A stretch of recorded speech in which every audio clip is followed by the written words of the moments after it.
How about you?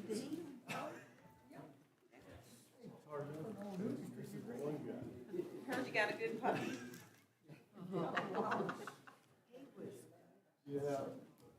Good morning, everyone. Good to see everyone out this morning. Looks like you made the time all right.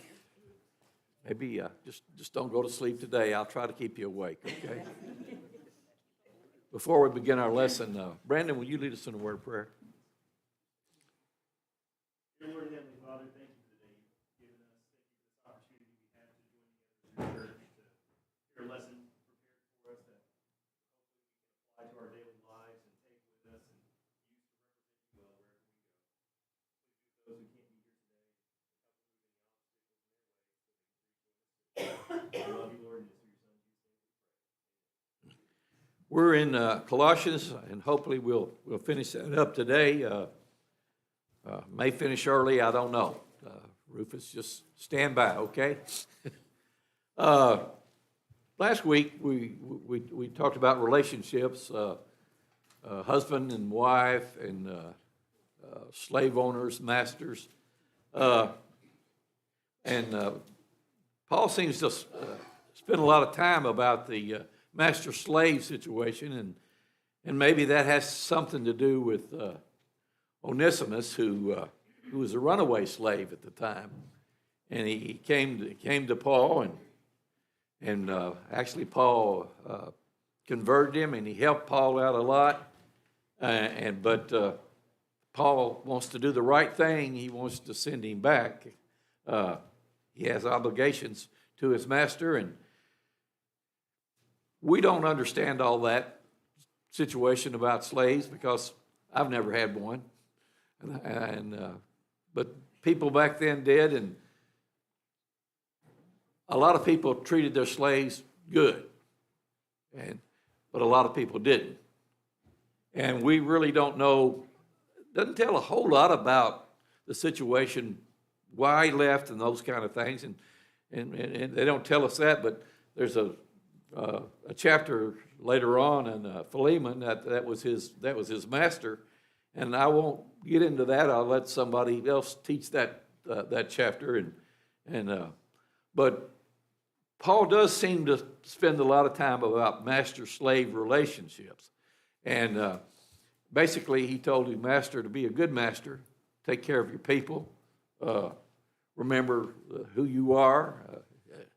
If you're a Christian, you handle the people like you should be handling them. And then slaves has an obligation too. Now he didn't go into. I don't think Paul got political. Some of the writers of Colossians thinks maybe he did a little bit. I really don't think he did. He just told what a person and how a person should be treated, whether he's a slave or whether he's a Jew or whether he's a Gentile. Basically, that's what Paul was teaching. He did, like I say, spend quite a bit of time with Onesimus, and evidently he loved Onesimus, and Onesimus did a great job with Paul. Okay, he served him there. He became a Christian, which is the big thing there, and he's going to send him back. And I believe that the Philemon was worshiping in the church at Colossae, so it was a timely thing that he could send this letter back, and he, like I say, he spent several verses on how you should treat a slave and how a slave should treat his master. And that's what we'll get in today. In chapter 4, there's one more verse here. He goes over and says, "Masters, given to your servants, which is just and equal, knowing that you also have a master in heaven." Now that's a good reminder. Basically, that's an admonition to us, isn't it? How we should treat anybody, whether he's a slave or whether he's poor or whether he's rich, whether he's black or whether he's white. That's how we need to treat people. And I think some of the writers say he gets a little political when he says that which is just and equal, knowing that you have a master in heaven. Well, back then, it wasn't necessarily just and equal, was it? And I don't think he's saying, Philemon, you need to, all the slaves needs to be freed. I don't think he's saying that at all. I don't think that's the teaching. He's just saying, basically, you've got a slave and you need to treat him right, and he's obeyed the gospel, and he's been a great help to me, and I want to send him back, and if you'll read the book of Philemon, you'll have the rest of that story. And I think Paul does a good job with how he treats that. Any questions about chapter 3 before we can go into chapter 4? I think today we could just change the wording to employer and employee. Right. Because at that time period, we're thinking slave, but that's just how stuff got done. That was employees. They were still getting fed, they were still getting housed, they were still getting, and for some it may not have been an ideal situation, but today some employees may not be in an ideal situation. Same way, vice versa. The employer, may have bad employees. So I think you could imply the exact same, rules for employer and employee as master and servant. I think so too, Rusty. Actually, if and I said last week, if an employee probably needs to read this chapter every day before he goes to work, and on how to treat his people. And actually, in our country and other countries too, if we would treat people right, there would be no use for unions today, would there? We wouldn't have to have unions if everybody was treated as they should be and person worked as he should be. But, and I also expressed last week, one of the biggest problems with employees today is theft, and it's universal. And I mentioned the fact that who pays for the theft? We do. We pay for all the theft today, in price, the increase of prices. It's figured in the budget. How much for theft and how much for loss, how much for shrinkage. And they use the term shrinkage, but they probably should use the term theft is what they should use, but they don't. All right, any questions? Charles, working in the healthcare field, what I do, creating claims, I had an employer that forced us to fraudulently bill, and I said, I'm not doing it. I'm not doing it. Right. And you just have to be so careful. Then there's a whole branch of the federal government that watches and looks for fraudulent claims, and then they take the money back from the doctor. Right. But the person that sends the claim out is people like me. Right. So it just, you have to, employers need to read this chapter too, because they need to do what's right. Yeah. And not steal from patients. That's probably a whole other subject when it comes to claims. We probably have problems with that as individuals, and we pay insurance. And what's amazing to me, the people that pay insurance are afraid to file a claim, And I thought to myself, well, you pay insurance, why not file a claim? I'll give you an example. I backed out of my drive, and I was very careless backing out of my drive. The guy was inspecting my house, and I bumped his car a little bit, okay? And it was my fault, and I went and told him and everything like that. So I told him just go check it, and if I need to file a claim, I'll file a claim. Well, I called my insurer, and I said, do I have a freebie? And he says, yes, you do. I said, okay, I'm going to use it, okay? I'm going to use the freebie. I'm like, a little bitty scratch on the car, and you can look at my car and see my damage. I haven't done anything to mine, and his was $1,300. I said, well, I'm going to use the freebie. But we're afraid, I can't use the claim because our insurance is going up. You pay for insurance. So that's here and there, but that's what happens. All right, 2, 3, and 4. Patrick Mitchell, would you read that, please? Chapter 4, please. Devote yourselves to prayer, be watchful and thankful. Pray for us too, that God may open the door for our message, so that we may proclaim the pray that I may proclaim it clearly. Okay. Paul is always talking about prayer, and we should be talking about prayer, shouldn't we? A lot. We need to pray to the Lord diligently. The Bible says pray without ceasing, and that means don't be afraid to pray for the Lord. Ask those things. God wants us to ask, doesn't he? He expects us to ask. And I think they've used the term, a lot of gifts are left that are not given out because people don't ask. Don't be afraid to ask God. He can always say what? No. Always say no. And in this case, he's continuing prayer that he may continue his work. Paul was in bonds and chains when he asked for this, and we need to pray for those men that we got on the back there, that they're allowed to preach the gospel. Some of them are in pretty rough areas preaching the gospel, and it's not bad here that we have that problem, but they do. So let us continue to remember our men that we do support, and that's just a small part of what their job is. That God would open to us a door of utterance. Okay. We need to pray that, don't we? We need to pray that we get a chance to teach the Bible, preach the Bible, okay? We need to do that often. To speak the mystery of Christ. And what's the mystery of Christ? It's the gospel, isn't it? It's the gospel. And the mystery that he was talking about later on was the fact that the Gentiles had the opportunity to be God's people, just like the Jews, for which I am also in bonds. Paul is, I guess we could spend hours talking about Paul and his bonds and the things that he had done and all the trials and tribulations that he did.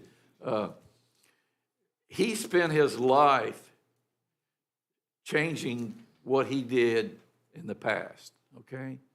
God gave him a chance to do that. He messed up. He knew he messed up. He knew he was teaching wrong, but he thought he was teaching right. He had a good conscience about what he was doing, but nevertheless, Jesus said, I got a mission for you. And sometimes, maybe that's the best people that you can pick to. We pick and choose that we say, well, he would be a good candidate, or she would be a good candidate.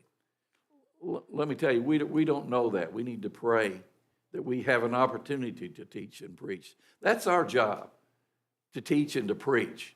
We sow the seed. God takes care of the rest. We get all tied up with, well, I haven't converted anybody, or they don't listen, and so forth.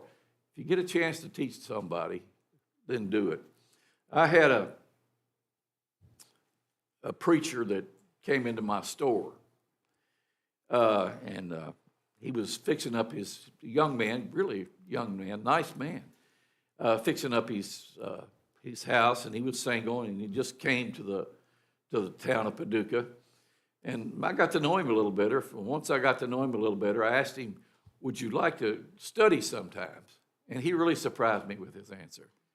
And his answer was no. No. And I thought to myself, you know, I could understand that maybe from somebody else, but I didn't understand that answer from him. And he said, why? He did say why. I said, well, maybe you could teach me something, but maybe I could teach you something. But that floored me that he says, no, I don't know. I thought to myself, well, you need to change your profession, okay? But we need to take advantage of those opportunities, don't we? Anytime we get that opportunity, and it's tough today. I'm not saying it's not tough. It is very tough. Everybody's got their own time. They don't want to take the time, and I think that scares us a little bit, to ask somebody. But like I say, they can always say no. So what do I do? I said, okay, I'll just go to the next guy, okay?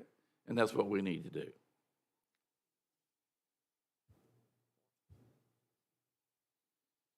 It says in verse 4 that I may make it manifest as I might to speak. This is number 5, Steve, 5, 6, and 7. Conduct yourselves with wisdom toward outsiders, making the most of the opportunity. Let your speech always be with grace, as thou seasoned with salt, so that you will know how you should respond to each other. As of my affairs, Titus, our beloved brother and faithful servant and fellow bondservant in the Lord, we will bring your information. Okay. Walk in wisdom toward them that are without. Without what? Without food, without shelter, without the things that we have. What's he talking about there? Without.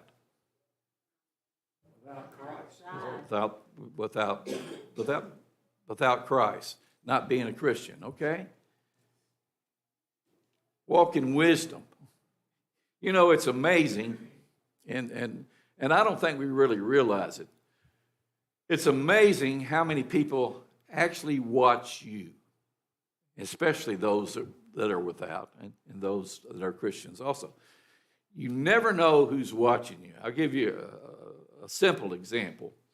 I took my grandchildren to McDonald's when they were down, and my little grandson, I asked him to lead prayer, and he led prayer. He's 7. And as we were eating, this lady came over and says, young man, I really want to thank you for leading that prayer. Had no idea anybody was watching us, but people do that. They watch us and they see, and that made me feel good about people. And so use that example today. They are watching you, and if you cut somebody off and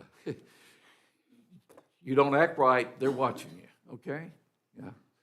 And that's difficult sometimes when somebody cuts you off, not to get angry, okay? Going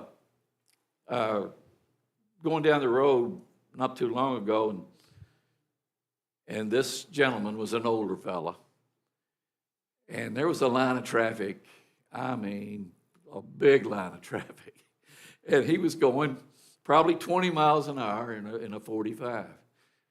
And every car that passed him waved their arm at him and blowed at him, that's pretty sad if you think about it, This guy probably was just, really old and had a tough time driving. Didn't understand, didn't give him a break, didn't do anything. They were just angry that they couldn't get to their place. And we need to be careful with that. We need to be careful. So we watch, that we make sure that we treat other people as best we can, okay? Because they are watching. The rest of the chapter, he talks about other men, and I thought that was good that he lists a whole list of men here that have helped him in the gospel and helped the gospel grow, and I thought that's great that these men, these guys' names are in the gospel, and we read about it today, and we know that they're doing a good job. And didn't have to do that, did he? Paul didn't have to do that, but he remembered who helped him, and that's something we need to do too. We don't make this on our own, do we? We don't get through this world on our own. We always have to have and need to have a lot of help. And evidently, Paul had that. He had that strength and that help because he went through some tough times. Onesimus, a slave, came and helped him, okay? All right, and he starts off with Tychicus, and I may pronounce some of these wrong, and if I do, okay. You probably know him better than I can. He delivered the letters, actually, to Colossae and maybe Laodicea. He was an Asian, perhaps maybe an Ephesian, but he also did one other thing that was really important in Acts chapter 22 and verse 4 and 1 Corinthians 16, 1 through 4. He helped deliver the money to the church at Jerusalem, okay? Collects the money, and he helped do that. That was an important job, and they needed the funds, and he helped in that. So he mentions this gentleman, and it says, remember him. These letters were sometimes, I guess, circular letters. What do I mean by that? Circular letters. In different places. All right, different places, okay? Laodicea, they got the same letter that Colossae got, and on and on and on. And they all got this. We're lucky. We got what? We got this, haven't we? And that's the way Paul communicated to them. All right, 8, 9, and 10. Drew, would you read that, please? Sending him to you for the express purpose that you may know about our circumstances and that you may encourage your hearts. He is coming with Ominous, our faithful and dear brother, who is one of you. They will tell you everything that is happening here. My fellow prisoner Paducah sends you greetings, as does Mark, the cousin of Barnabas. You may receive instructions about him if he comes to you. Welcome. Okay. Onesimus was the runaway slave I had reference to when I started. I don't know what the penalty back then was for a runaway slave. I've watched movies and seen runaway slaves in America, and their penalty was pretty severe, wasn't it? Pretty severe. So Paul, again, like I said, spent a lot of time on master-slave relationships. So he planted the seed before he sent him back, didn't he? Okay. Why do you think he did that? Why do you think he did? He planted that seed to Philemon. All right. Onesimus has done you wrong. I think he admits that. He has done you wrong. He has left you, okay? And he has come to me, but guess what? He's really been a big help to me. And not only that, he is now a what? A Christian, okay? Slaves back then didn't have inheritance, did they? They like we have an inheritance, okay? Our children have an inheritance. They have nothing, okay? But what great inheritance did Onesimus now have? What would be his inheritance now?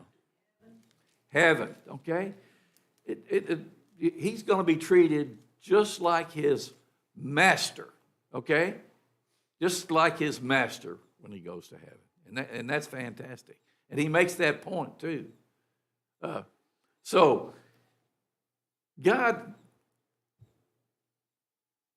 does things right, doesn't he? Okay? You may not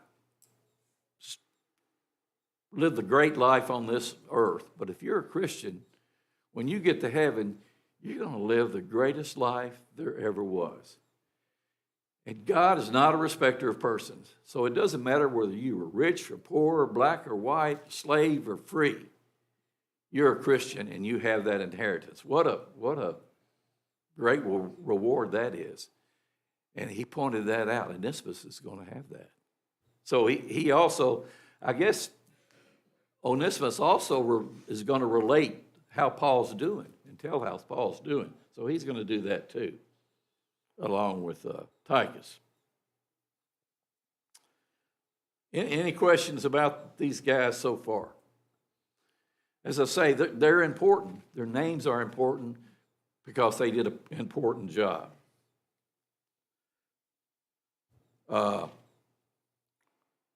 Aristarchus, my fellow prisoner. Okay. Now, I don't know for sure that means I'm in jail with him or he's there helping me. I'm not sure about that. You may know that. I don't know. But it sounds like he was a what? Sounds like he was a prisoner too, okay? So he asked that they remember him in their prayers. Fellow prisoner in Acts 19:22 prayed that they would take care of him, okay, that fellow prisoner. Any questions about these names so far? Let one of the ladies read. Judy Boss, 11, 12, and 13.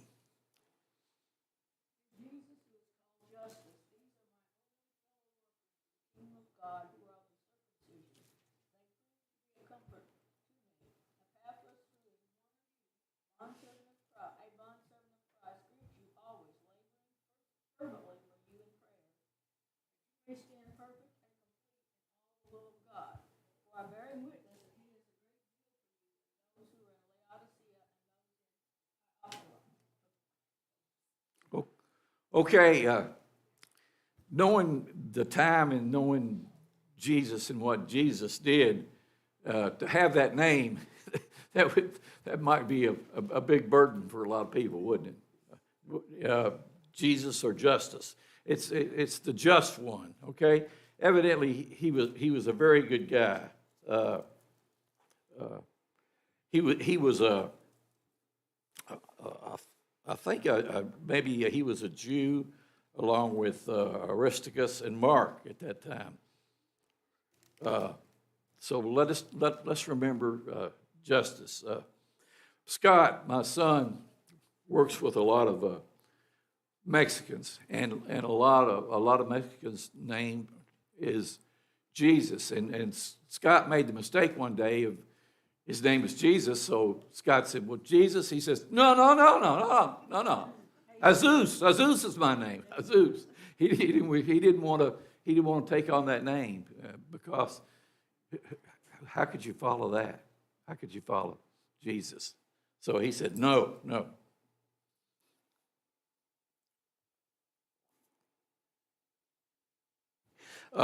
12, Epaphras, who is one of you. What does that mean? He's one of you. Christian. All right, a Christian and fellow workers, and probably in the church that they were. Probably from Colossians. Right, that's probably where he was from. Laboring fervently for you in prayers, that you may stand perfect and complete in all the will of God. Epaphras was probably a preacher as well as a teacher, okay, at that time. So let us remember Epaphras. 13, 14, and 15. Laura, would you read that?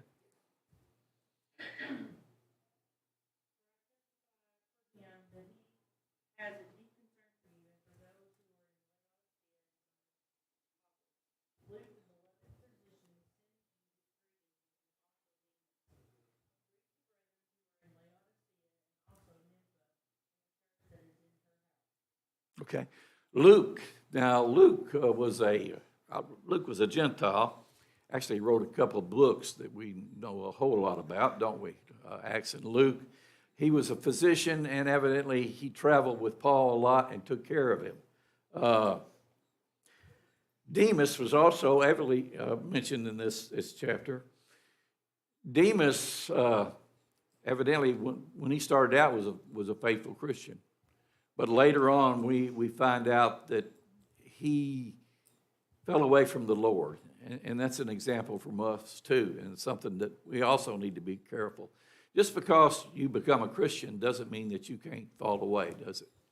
And evidently at that time, Demas fell away. He said he loved the present world more than what he was doing. What does that mean? Love the present world.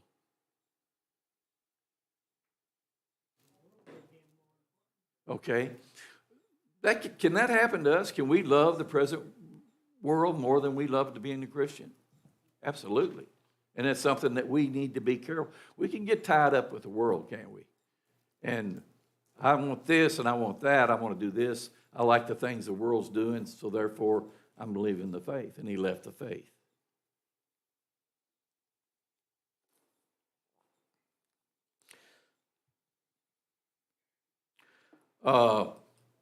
Mark, we know about Mark. Paul had a little bit of a problem with Mark. Didn't think he was quite ready at the time, and Barnabas said, "Well, I believe he is, but if you're not going to take him with you, I'm going to take him with me."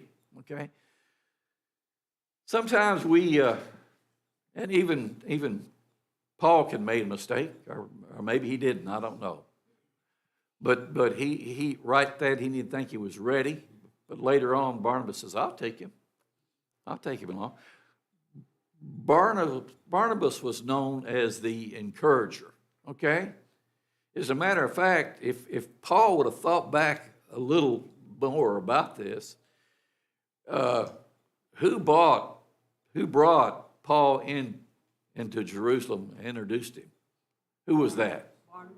That was Barnabas, wasn't he? Barnabas stood with Paul. He went and taught and preached with Paul. After a while, Paul took the lead, but Barnabas was right there, didn't he? So we need a lot of what? Barnabas, don't we? We need a lot of Barnabas, and he took care of Mark. In 13, it says, salute the brethren which are in Laodicea and Nephthys, and the church which is in his house. Some people think that may have been a woman. They're not sure the name is a feminine, so it could have been a male or no male. What does it mean, church in your house? What does that mean? Can we have a church in our house? Sure we can. We don't have a building to meet in. We can meet in somebody's house, and when the group's together, the body's together, that's the what? That's the church, isn't it? Okay. But we have to be so careful because nowadays there is a house church movement. But it was in Tennessee, and people thought it was better to meet in their house, even though there were buildings and groups, and it boiled down to an excuse not to come. Right. And the purpose at that time is a little bit more convenient. But you're right. We do need to do that. And I guess this COVID thing probably in the last 2 years. Go ahead.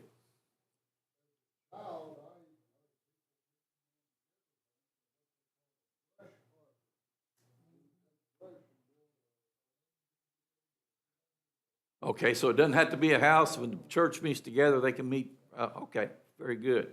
I was going to mention the fact that COVID has hurt the Lord's church a lot because a lot of people stopped coming to an organized church and stayed home and watched TV, okay? And at that time, it was convenient to that. And I think we're blessed here that after COVID, we had people come back, and that's fantastic. We need to meet as a body, don't we? Okay? And we're away. It's not the same, is it? It's not the same when when you're watching TV and you're not here with the group and you're not communing with the group and you're not being with the group and not being encouraged by the group, okay?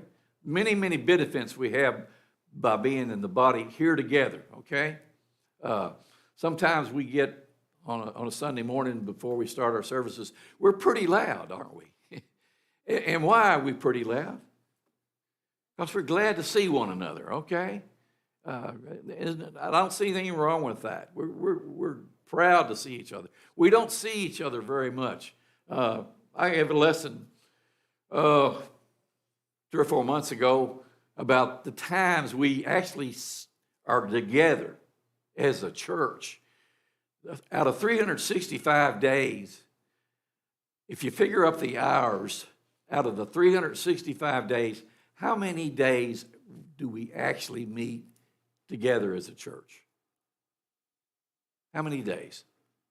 Talking about Wednesday nights, Sunday morning, Sunday nights, gospel meetings. How many days? 9. All right. Right around 9 days. You told me. And I told you that, didn't I? Okay. 9 days. And that is sort of a drop in the bucket, isn't it, if you think about it? Out of 365 days, we meet together somewhat like 9 days. So we need to take advantage of that, don't we? Okay? All right. In verse 16, and when this epistle is read among you, cause that it be read also in the church of Laodicea, okay? And you likewise read the epistle from Laodicea. And say to Archippus, take heed to the ministry which thou hast received in the Lord, that thou will fulfill it. The salutation of the hand of me, Paul. Remember my bonds. Grace be with you. Amen. So that was a long type ending, wasn't it? Normally, salute the churches of Christ. The churches of Christ salute you. Normally, that's about what he says. But here in this letter, there were a lot of people to thank, weren't they? Okay? And we have a lot of people to thank. Okay? There's a reason that every one of us is here. Somebody touched us, didn't they? They touched they taught us, they touched us, they were around us, they influenced us. These guys did that, okay? And I thought it's great that Paul would remember these guys. I'd like to end with stating that, I guess if you want to summarize this book in Colossians, basically saying, Paul says, don't let anybody take your belief away at all. Don't let anybody come in and take it away. All right, and that's what he's told the Colossians. Don't let any outside influence, somebody come in and say, well, this is better than being a Christian, or this is better, you should be doing this, you should be doing that. Don't let anybody do that. And we need to be careful with that, because people try to do that, don't they? Appreciate y'all's comments and appreciate an opportunity to teach this book. 5 minutes. You can take over, or we can close the class, however you'd like to do it. Charles Laura's got a comment.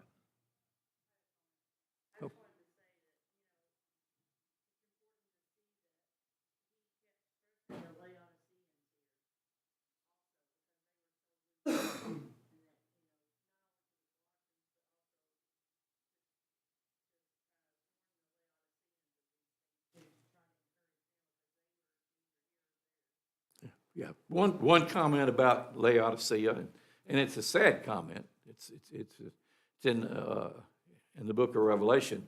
What happened to the church of Laodicea? It was lukewarm, okay? And that's something that's a warning to us. When we think things are really going good here, sometimes we forget why things are going good here. And we have a tendency to, well, things are going good, the lessons are good, we're growing good, and we forget about the reason we're really here, okay? And that can happen to any church. It doesn't have to be Laodicea. It could be any church at all. Could it happen here? Absolutely. Glenn? In chapter 4, going back to that, the first part, few verses we met, he's talking about his ministry. And he never loses focus of what his purpose was. But to fulfill that purpose, he has to have a whole lot of help. He can't do it by himself. And this list of men just illustrates through the churches and everything else.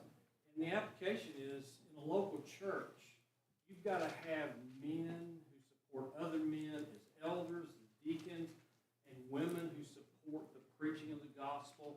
We have to support the preacher and let him do his job and fulfill his mission.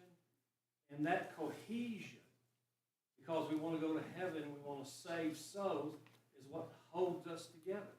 And if we don't step up to be one of these men or one of the women that is mentioned in the scriptures that's an aid to Paul, then the church is going to suffer that, and whoever we're talking about is not going to be able to accomplish their mission. Okay, good point. Well, we only have about 3 minutes, so we'll let you off the hook, Rufus. One more comment. Yeah, going back to chapter 3, when he's talking about, but now you yourselves, so he's talking to Christians, are to put off these: anger, wrath, malice, blasphemy, filthy language out of your mouth. Don't lie to one another. And it just kills me when people claim to be Christians and they can't control their tongue. And that's just one of the evidences that's very evident to anybody that's watching, is what comes out of your mouth, what you say. So we have to be so careful to really watch. I mean, I do. I have to be careful. Well, we all do. Yeah. Absolutely. What we say. I don't have a problem with bad language, but I have some other problems. But it kills me that, and I had a girl ask me one time, she said, why do these people claim to be Christians and they don't act like a Christian should act? And I told her, I said, well, there's some people who claim to be Christians and some people who live a Christian life. And I said, you can identify them immediately just by the way they act. Sunday morning Christians.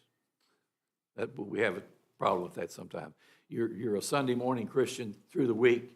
You're not. Okay? Good point. All right, well, ring the bell, Steve.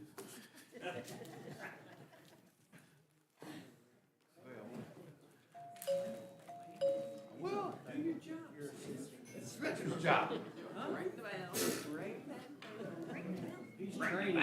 He's training you. No, I'm training him. I think he's untrainable.